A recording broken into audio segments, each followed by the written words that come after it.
Olá, pessoal. No vídeo de hoje, então, a gente vai falar um pouco do assunto sobre ligações químicas, tá?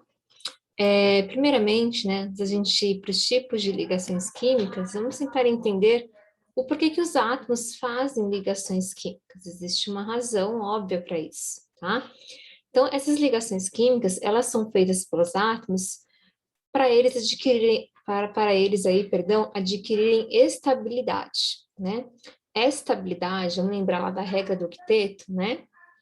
Segundo essa regra, dizia que os átomos, eles só são estáveis quando eles possuem 8 elétrons na camada de valência, ou seja, na última camada, tá certo? Então, quando os átomos passam a ter esses 8 elétrons na camada de valência, eles adquirem estabilidade, né? Os átomos aí, de maneira geral, eles tentam imitar os gases nobres, que são os únicos compostos da tabela periódica aí que possuem 8 elétrons na última camada naturalmente, né? Para que eles possam se ligar aí, os átomos precisam se envolver com os elétrons justamente dessa última camada. Por isso a camada que está mais longe do núcleo, né, são esses elétrons que vão justamente participar aí das ligações químicas, né? E esses elétrons da última camada, né, os átomos vão fazer, o que eles vão fazer com esses elétrons aí, né? Eles vão doar, vão compartilhar esses elétrons a fim de adquirir aí a tão sonhada estabilidade elétrica, tá? Bom, eu tenho basicamente três tipos de ligações: a iônica, a covalente e a metálica, sendo que eu tenho um tipo especial de ligação covalente, chamada ligação covalente coordenada, que antigamente era chamada de ligação covalente dativa também. Vocês podem encontrar com esse nome.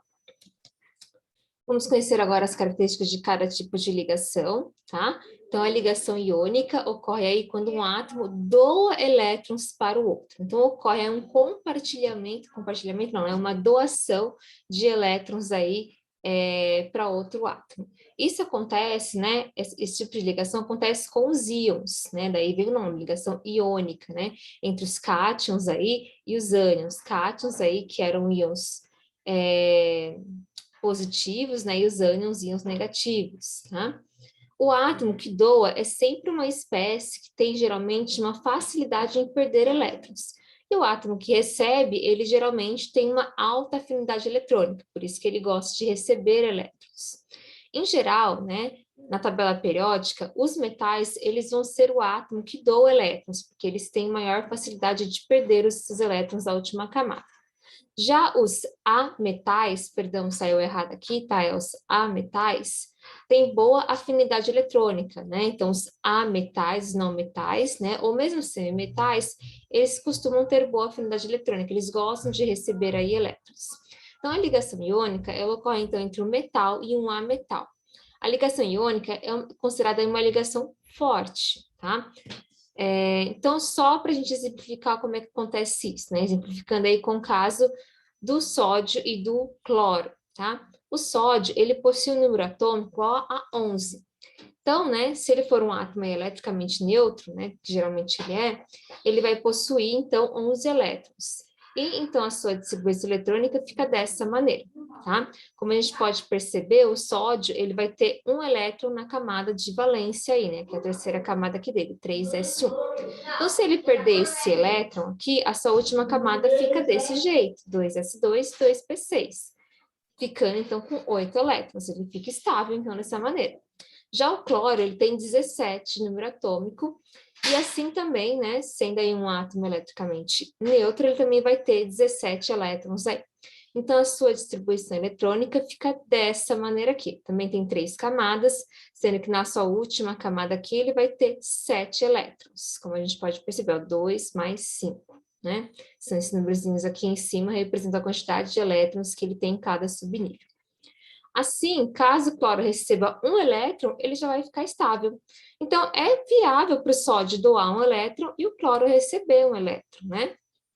Por isso que o sódio e o cloro se ligam aí, tá certo? Um doa um elétron e o outro recebe o elétron aí, tá?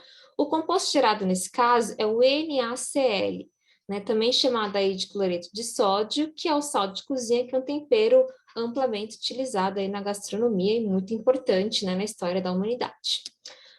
As substâncias formadas por íons, né, aqui na ligação iônica, elas são chamadas de substância iônica ou composto iônico, eu chamo, tá?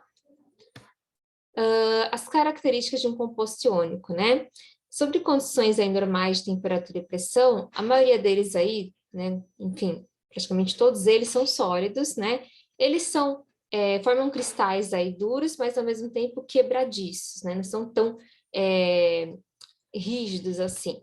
Eles possuem aí elevados pontos de fusão e ebulição, né? Já que eu mencionei para vocês que a ligação iônica é uma ligação forte, então precisa de muita energia aí para romper esse tipo de ligação e o composto passar para outro estado físico da matéria, tá? E geralmente, quando eles são dissolvidos em água ou em qualquer outro líquido, eles conduzem aí corrente elétrica, porque os íons, eles ficam com uma maior liberdade aí de movimento, fechando então o circuito elétrico. Bem, já a ligação covalente é quando ocorre o compartilhamento de elétrons, tá? Então, os átomos aqui, eles possuem características semelhantes, bem diferente aí do que ocorre na ligação iônica, né? Então, ocorre aqui geralmente, né, esse tipo de ligação entre ametais, né? Porque ambos aí, no caso, vão ter afinidade eletrônica, ambos gostam aí, né, de receber elétrons, ambos precisam ganhar elétrons para se estabilizar, tá? De todas as ligações, é a mais fraca de todas, tá? E as substâncias químicas aqui formadas, elas são chamadas de moléculas, tá? Então, moléculas, somos só de molécula na química, aquela substância que realiza a ligação covalente. Então, vem do caso aí da molécula da água, né? Cuja fórmula química é H2O. Se eu pegar a distribuição eletrônica do hidrogênio, que tem número atômico 1, eu vou perceber que ele vai precisar ganhar um elétron para se estabilizar. O hidrogênio, nesse caso, ele vai tentar imitar o hélio, né? O gás nobre hélio, que tem 2 elétrons aí na sua camada. A distribuição eletrônica do oxigênio, né? Que tem o número atômico 8, tá? Se a gente for fazer, a gente vai ver que ele precisa ganhar 2 elétrons para se estabilizar. Então, o que acontece, né? O oxigênio, ele vai acabar compartilhando 2 de seus 6 elétrons aí, tá? Na camada de valência, com 1 elétron da camada de cada hidrogênio, certo? Então, os pares de elétrons gerados são compartilhados entre o oxigênio e os respectivos átomos de hidrogênio também, como a gente está vendo aqui, ó, tá vendo, ó? Tá? O roxinho mais escuro são os elétrons do oxigênio, o roxinho mais claro é os elétrons do hidrogênio. Eles estão compartilhando os elétrons, né? Cada oxigênio fica, então, com 8 elétrons dessa maneira, né? 6 aí originais e mais 2 adquiridos do hidrogênio, tá? E o hidrogênio, ele fica com 2 elétrons, um que já era dele mesmo, e mais um aí do compartilhamento com o oxigênio. Tá? Lembrando que o oxigênio aqui nesse caso, né, ele precisa ter 2 átomos de hidrogênios para ele poder ficar com 8, porque ele precisa ganhar 2 elétrons aí. Por isso que aqui tem 2 átomos de hidrogênio e a fórmula química então é H2O, né? Uma observação aqui, né, que a molécula formada, geralmente ela é representada com essa seguinte forma estrutural, né? Cada parzinho de elétrons aí compartilhados, ele é substituído por uma barrinha, como está mostrando aqui na imagem de cima. Alguns atores também decidem mostrar os elétrons, né, que não fazem aí nenhuma ligação química, como é o caso aqui dessa imagem, dessa segunda imagem aqui de cima, tá? Também é possível aí que os átomos compartilhem até mais de um par de elétrons. Aí eles fazem ligações duplas covalentes, ligações triplas covalentes, como no caso aqui do dióxido de carbono, do gás carbônico, né? Que faz uma dupla ligação covalente, ou mesmo do gás nitrogênio, que faz uma tripla ligação covalente. Bom, em geral, né, as moléculas elas podem ser encontradas aí nos 3 estados físicos da matéria, né, sob temperatura e pressão em condições normais. O ponto de ebulição e de fusão dessas substâncias são menores do que dos compostos iônicos, já que é uma ligação aí relativamente fraca, conforme eu mencionei. Esses compostos, eles não conduzem aí corrente elétrica, né, seja em formas puras, tanto líquidos como sólidos. Geralmente aí, né, quando sólidos são mais quebradiços, possuem uma baixa tenacidade, mas eles têm geralmente uma alta dureza, tá? Existe um outro tipo especial de ligação covalente, que eu mencionei lá no início, que é a chamada ligação covalente coordenada, ou antigamente chamada dativa, que ocorre quando um dos átomos que já tem o seu octeto completo, mas ainda o outro precisa adquirir mais 2 elétrons para ficar estável, né? Então, eu posso estabelecer o compartilhamento usando elétrons da camada de valência de apenas um átomo só, e não de 2, como ocorre aí tradicionalmente, tá? Por exemplo, aí o caso de dióxido de enxofre, S2O. Né? Tanto o oxigênio quanto o enxofre, eles possuem 6 elétrons na camada de valência. Então, ambos precisam ganhar 2 elétrons, né, para se estabilizar. No caso do enxofre, ele compartilha seus 2 elétrons de valência com os outros 2 elétrons do oxigênio. Assim, tanto o oxigênio quanto o enxofre, perdão, tá? Ficam com 8 elétrons, ficam estáveis, né? Para que se possa ligar, né? Opa, desculpa pelos erros aí, pessoal. Né, para que se possa ligar a outro átomo de oxigênio, no caso do enxofre aqui, né? Ele vai precisar de uma nova ligação que possui participação apenas dos elétrons de valência do enxofre, né? Sem mobilizar, então, os elétrons do oxigênio.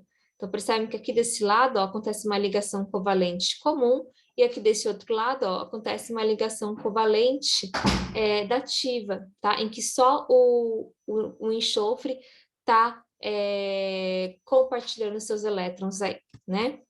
A representação estrutural, né, geralmente, para diferenciar, né, quando é uma ligação covalente comum e uma ligação covalente coordenada, perdão, né, é simbolizada aí com uma seta, tá? Quer dizer que o enxofre está compartilhando só, né, os elétrons dele para o oxigênio, tá? Bom, a última ligação, que é a ligação metálica, ocorre aí entre metais, tá? Esses elementos aí, eles perdem seus elétrons com muita facilidade, como a gente viu, né? Os metais gostam de doar elétrons, né? E quando tem 2 metais, os elétrons liberados aí nessa ligação metálica, eles formam o que a gente chama de nuvem eletrônica, né? Que produz aí uma força, fazendo que os átomos de metal permaneçam, então, unidos. De todas as ligações, é a mais forte de todas por conta dessa formação dessa nuvem eletrônica, né?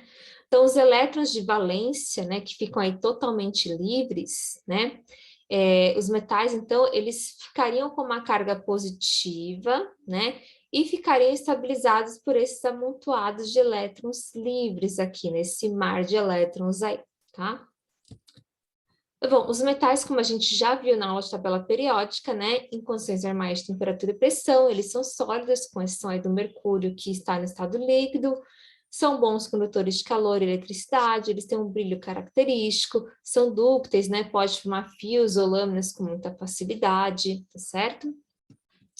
Só para a gente resumir, então, mais ou menos isso, né, a iônica ocorre transferência de elétrons, e ocorre entre o elemento que é metal e ametal, ou mesmo metal com semimetal.